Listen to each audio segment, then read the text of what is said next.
Okay, folks. Hoping my phone doesn't fall off the driver wheel, but I'm just sort of clocking in because it's day 174.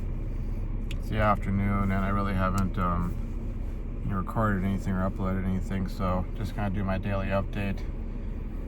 As far as my mental state is concerned, I started tossing and turning back and forth between stuff because basically what I'm experiencing right now is it's basically being zeroed out, and Rollo talks a lot about being zeroed out in terms of like your relationship or like your marriage or family, kids, that sort of thing, and sort of this whole idea of like, as a man, that happens, is sort of like, what's your plan? Are you gonna bounce back, or are you just gonna permanently, zero yourself out? And I think Ryan Stone also kind of brought a different angle to it. Some other talk, but he was talking about from a broader perspective. I think Rollo also had kind of mentioned it's coming from a broader perspective of like it not being just about relationships or about women, guys and women, that sort of thing, or like divorce, but it can be like if you got fired from your job, maybe even they went so far as like blacklisting you, that sort of deal, and like whether or not you got a plan to bounce back. And I'm trying to bounce back. I did a little bit of work on my GitHub account today, updating some code that I wrote and then re-uploading it and figuring out how to write like a short little README. So if anybody wants to go check out the code, they can go, okay, here's what this thing does. And I'm working on. I'm trying to get at least between like 5 and 10 of these quote-unquote methods written for the Hamilton Micro Lab Star, because I actually have the program for writing code for it, and I have basically all the documentation that you can get your hands on without having like this huge corporate account that you can go like buy software and that sort of thing. And I'm trying to put all this stuff together and upload that. That's one thing I'm doing in my free time now. But last night, in fact this whole week, since I've just been at best focused on the midterm, but beyond that just really struggling with the emotional fallout of the last few months. It's not just like the getting fired part, it's sort of the culmination of it, because the last few months, even if you eliminated like my sort of my rough start to the semester where I was sort of like all over the place and I hadn't really focused myself, even if you remove that, there was just the difficulty with the class itself. You can do all these extra problems out of the textbook, but if the problems on the quiz or on the midterm are either poorly put together, or maybe they resemble a practice midterm that you got like a day or two before the actual midterm, you don't have much time to really prepare based off of that. It makes things extremely difficult compared to the way it would be if doing all those extra problems out of the textbook, or practicing doing like extra other stuff like the in-class activities or example problems that actually helped. It would sort of like make them much more of a difference. But even if you take that part out of it, there's the fact that my dad basically, I'm just gonna go brass tacks. I'm not gonna sort of try and well, it technically wasn't this or technically wasn't that or so, but he essentially went through the sort of early onset stage. The early stages are like the early onset of a stroke. So I can just say, my dad had a stroke. Luckily, they caught it in time, and they were able to, get him the, medical care that he needed or to get through that. But, you're taking a class like applied engineering biomechanics, something really advanced. You're dealing with crap at work from hostile, coworkers, or just, disagreeable, disgruntled coworkers. And then your dad has a stroke. It's really not a great spot to be in.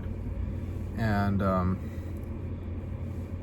I don't like making excuses, in large part due to the fact that once you start making excuses, it's very hard to stop making excuses and stop getting yourself into that kind of spot where you're just getting crappy results from everything. And it's like, well, if it wasn't for this and this and this and this and this and this, oh, I'd have an A, or I'd be making six figures, or I'd have a six-pack, or that girl would, be in bed with me and she'd be my girlfriend, and da-da-da-da-da. But, I gotta be honest with myself that that really affected me. I mean, I had a time there where, I literally, I fell asleep crying to myself, a 34-year-old man crying because I thought my dad was going to die, and I was like literally saying, please, Dad, don't die. What does that do to you? What kind of a spot does that put you in? And then this stuff at work where it was like the perfect storm, because there was this long buildup of just being like harassed by that other male coworker. And by harassed, I mean like him just being hypercritical of every little thing I did, and just picking away at me. And I was looking for something that he could go and complain to the supervisor about me, and creating this sort of atmosphere where I felt like somebody's like gonna stab me in the back, that sort of deal. And I'm having to watch every little thing I do because somebody might find something to go report to the supervisor, or worse, the manager. Leading up to this point where that girl then started, basically love bombing me, and it was like making me feel like, oh, maybe I got something here, maybe I belong here, maybe this girl's interested in me, maybe I got this chance, da-da-da-da-da. And that building up into essentially a love triangle involving myself, her, another male coworker, creating that whole jealousy dynamic, and then leading to the result that it led to, with me, getting fired, and from the sounds of it, her getting fired too. They obviously couldn't tell me who else they were letting go. They didn't let go of the female coworker who was kind of like egging me on to go ask her out and pursue her.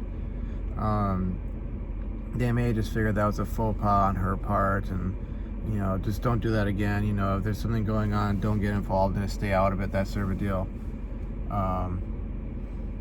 But either way, I mean, whether they actually fired the girl, who was love bombing me and all that sort of stuff and created this love triangle, or they just gave her a slap on the wrist, regardless, I'm where I'm at, and I'm in this spot. And it's sort of, the problem is, as far as my future is concerned, like, I don't know the way forward, looking at all this sort of stuff, because, like, I thought I had started to break that pattern, or had broken that pattern last semester, with all this stuff, happening and getting crappy results in life, because I got that A- out of that class, and I started out this semester thinking, okay, I'm just gonna continue the pattern, that I've started to build, and show to any admissions committee that I am indeed this new person, this new student. Look at my last, at that point I'd be like, look at my last 30 or 60 units or so. You see this pattern. Oh, I graduated, and then it's like, oh, I changed and things became better, and now I'm an A grade student, not a C- grade student, barely passing. No, I'm grad school, quality, material. And you see, the thing is, like, I could still withdraw from this class, and it wouldn't be like sort of life ending, so to speak, or career ending, but it's sort of like beginning that pattern of like getting halfway through and then dropping out, not getting started off on the right foot, etc., and then obviously my family, my dad in particular, assuming like he still has sort of the will to be interested or care in where I'm going at in life. I mean, whenever I've had stuff like this happen in the past, then the next semester, the next time it's been around, like, okay, you remember, you're not going to do what you did last time. And it's like, because last time, remember what happened, sort of thing. And it's like he does that, I believe, out of a sense of, care and concern. Like, he wants me to remember, like, okay, here's the scenario you were in. You need to figure this out so that you don't repeat this again. That sort of deal. But then it kind of gets me into a state of mind where it's like, I don't know how to articulate it in words. Just like how my sort of a mental emotional state with regards to that. It's like almost like feeling like a kid again, feeling like regressed, and like as if almost being beholden to the past. Like, okay, yeah, I had this situation here. It was a washout. I get it, but like, like, what do you want me to say or do? Oh, just what I want you to do is not screw up like that again. Well, okay, I get that, but like, what am I supposed to do? Because it almost seems like, having to put yourself in a situation or a scenario or an environment where people actually want you to succeed. And I can tell you that one of the biggest differences I felt between the old place of work and this more recent one was that, and it's something I didn't really appreciate until after I left, but it seemed like the people at the old place of work, they not only liked me as a person, at least enough. There are days when, you say things, or you do things or whatever, where it's just off or something like that, and you gotta sort of learn what to say and what not to say, and, to correct yourself and that sort of thing. But they liked me enough as a person that they wanted to see me succeed, so they didn't go out of their way to create, problems or obstacles or roadblocks or, that kind of stuff for me.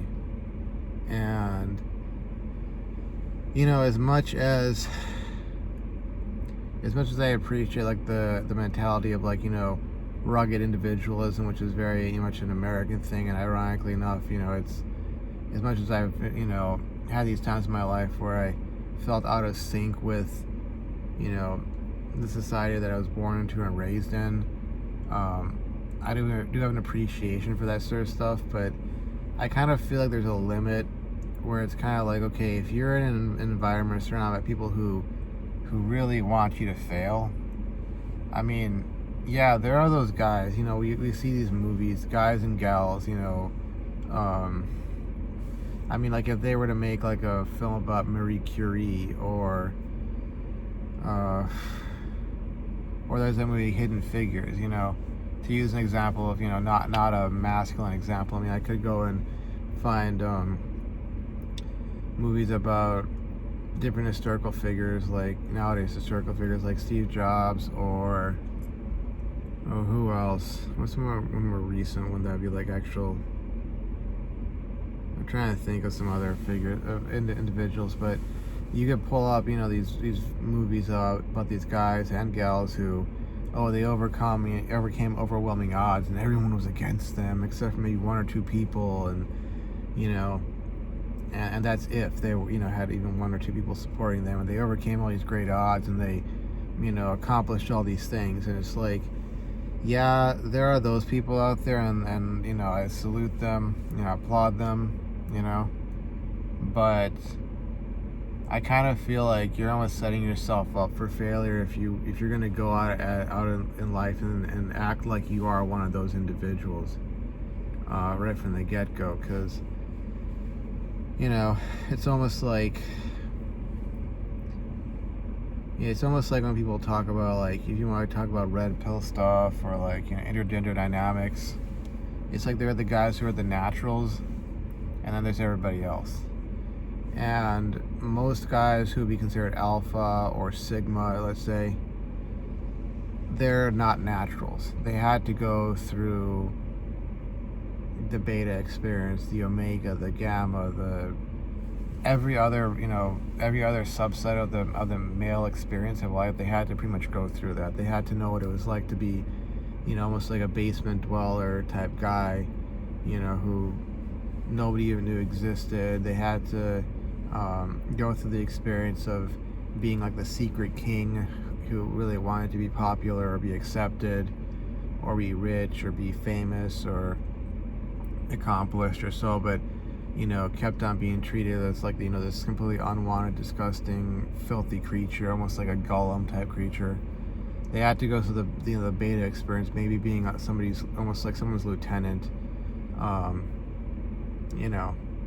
like like being like the sort of right hand guy of the lead guy in the group. But maybe they had to go through all that sort of stuff, and maybe eventually they got to the point where they were the alpha with sort of his tribe being him being the head of the tribe, so to speak, leader of the pack, that sort of deal.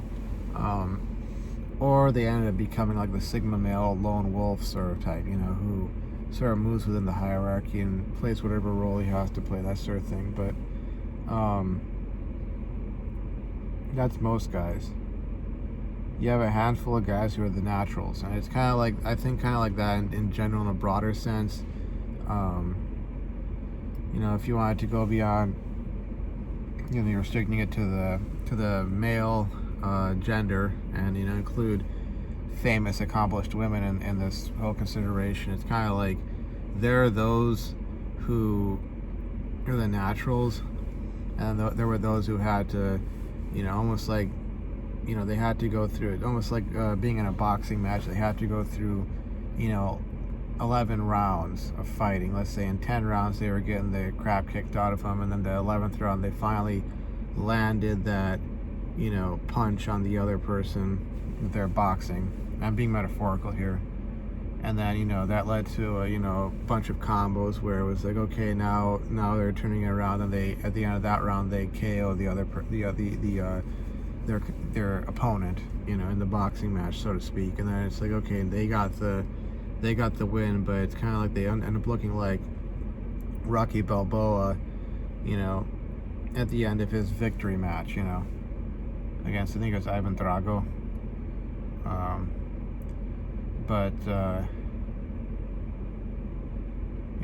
I'm looking at this and going like, okay, let's say I do withdraw from that class and I do have a W on my record now. Like, how do I make it such that I'm practically, if not completely, impervious to another repeat of that? Because if they look at my post-baccalaureate record, it's kind of like, okay, compared to my undergrad record where I had a bunch of C minuses, some D's, a bunch of repeats, with a smattering of B's and A's. Like, I've got to have the kind of post-bac record where it's like, okay, he had one W, and everything else was A's or A minuses, that sort of thing.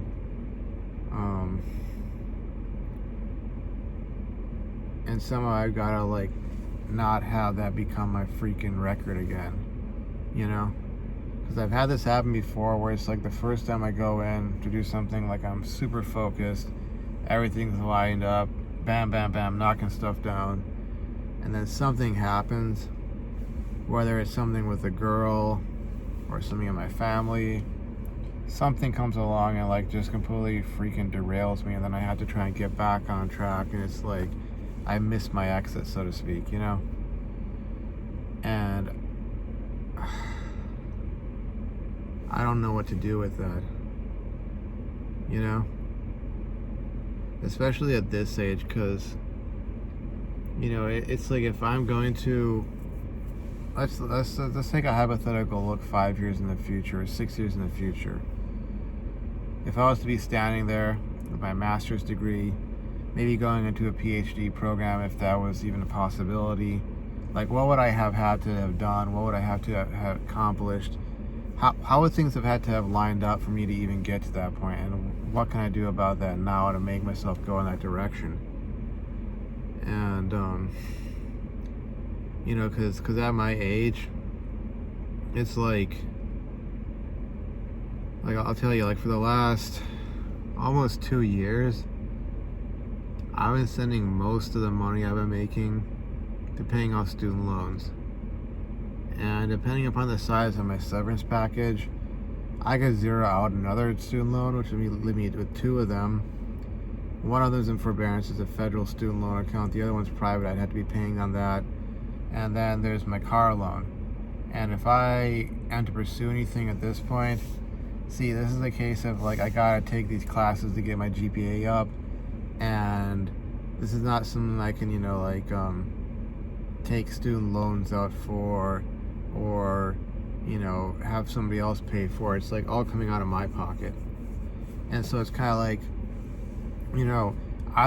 it's almost like I get myself the heck out of debt like super fast, and I have a nice fat stack of cash sitting there that could cover me for a year or two, and I just go back to school. And when I say full-time, I don't necessarily mean 12 units, which is the threshold for being considered academically speaking full-time. But like when I say full-time, I mean like all I would be doing was school. I would have to have something like that so I could just go back there and just, no BS, just this class and school and just living life, that sort of thing. And minimizing the amount of extraneous BS that could creep into my life. Because, the last thing I really needed was some crap with the girl at work. I said it before, I said a million times, like if I'm gonna freaking die alone, fine, I'll die alone, as long as I can have an accomplished life where I have a stable job, I got money coming in, I make enough to pay off all my debts, I build up enough passive income. Maybe I get to a point where I could literally live on dividends, and I could do that really quick, really early, and then I could budget things such that I could using some of that money to, let's say, pay for further education. I could go traveling, I could just live a life, and I could do all these things, and I could die with a PhD or something next to my name, and a body of work that I've accomplished and that sort of thing. And it's sort of like the last thing I needed was some freaking girl at work, throwing me the IOIs and playing her little game, because it's kind of like, it really is all a game for them. It's all a game for them up until a point where in their life, wherever that happens at, it could be 25, it could be 30, it could be 35, 40, it could be 27, when they get whatever you want to call it, the wall. You can call it the wall, where they get to that point where like their SMV starts to decline, and they realize it's starting to decline, and they can no longer do what they've been doing. They can't play those games anymore. And at that point in time, a lot of them will get with a guy who's Mr. Good Enough, and maybe they'll divorce him a few years later. But even like a larger percent of them just will never find a guy who is Mr. Good Enough at that point. In part because the guy could have been Mr. Good Enough, they told him to buzz off, they toyed with him, maybe they broke his heart, they wore him out, or maybe it wasn't even them as individuals, but it was other women along the way. So by the time they might have crossed paths with that guy, he's just like, nah, I'm done with this. I'm going galt. I'm scaling back. I'm ghosting on society. I'm getting the heck out of here. That sort of thing. Kind of like the state of mind I'm in, when it comes to that. But it's like, as much as I would never want to get with a woman in her late 20s, early 30s, or older, like, especially not long term, it's sort of like, I don't want to be around those kinds of people. Girl in that sort of state of mind, or come from that sort of background where, worst case scenario for her father and mother will find her some guy from the old country to get married to, and she'll be fine. Some guy who, for the last 10, 15 years has been focusing on himself, ironically enough, and building himself up with this expectation that his parents would just find him a wife. You become an engineer, become a doctor, make sure you're making that money, making those 6 figures, and don't get too fat, don't get too much this or that, and don't worry, we'll find you a girl. And hopefully they'd find him a girl who hadn't been had by some other guy, but he'll have someone, and she'll have someone. It's a guarantee for them. Whereas me, it's like, because of my background, being from where I'm from and all that, I'm the one who has to make it happen for myself. And the last thing I need is, something like that. It's kind of like, okay, how do I get myself to a spot where I don't have to deal with that kind of stuff? Because that, in combination with, my dad having a stroke, it really did a number on me. And I'm like sitting at this crossroads right now where I could drop this class and then I could bounce back over the summer and the next semester after that, and this could just be a fluke. This could be like a one-off, like, I got nicked and that's it, and okay, I got a little of a scar right here, metaphorically speaking, and oh, where'd you get that? Oh, that was this one semester where all these bad things happened, but I got over it, I bounced back.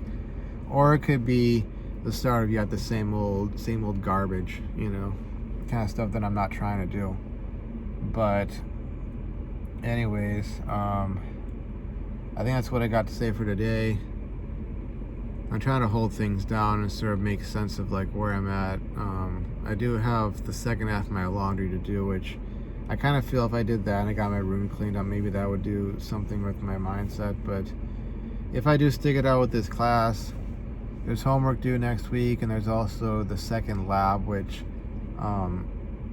if I'm going to continue with this and like not muck that up, I'm going to have to get started either today or tomorrow, because the vast majority of the work really in situations like that is number crunching, and I have to make sure as well, that I do not save the file in the wrong format, because that's what I did last time.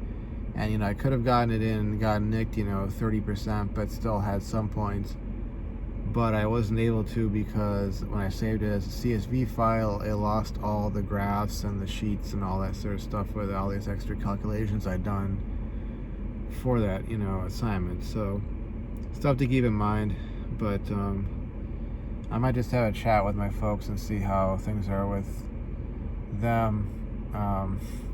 I get the sense they're trying to like pull me back into the whole scenario back down there and saying, oh, looks like his momentum is burning out and everything's kind of falling apart for him, maybe we can get him to come back here. But either that, or maybe they're doing what they're doing out of some sense of like concern for me, because I've had a lot of crap happen to me lately.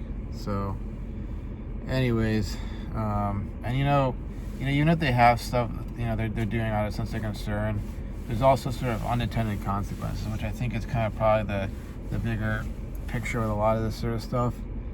They might want me to come back and be there because they think it would help me, but the unintended consequences of being back there are just, it would really like regress me, tie me back down, and kill any momentum I might still have, and that sort of thing. So a lot of stuff on my mind, but it is day 174 of Nofap, and I'm trying to bounce back from all this. So anyways, oh,